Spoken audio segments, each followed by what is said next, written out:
Okay guys, hari ni kita ada sebuah Corolla Cross. Okay, owner datang untuk pasang safety lock daripada Baby Jack. Okay, so dah siap pasang. Kita boleh tengok dekat sini.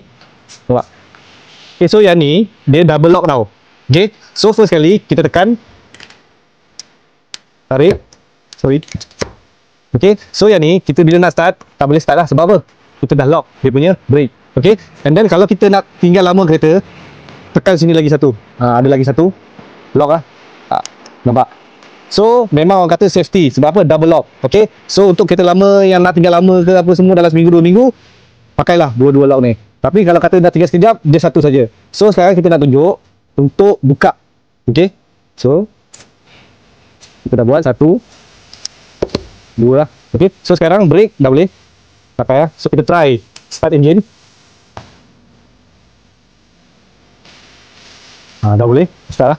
Okay, kalau kata kita tak unlock, so kita tak boleh nak start engine lah. Okay, so korang yang berminat boleh hadir di Fancy CC 9 Shah Alam. Kita akan buat terbaik lah. Tapi korang jangan lupa follow, like and share untuk konten yang seterusnya. 6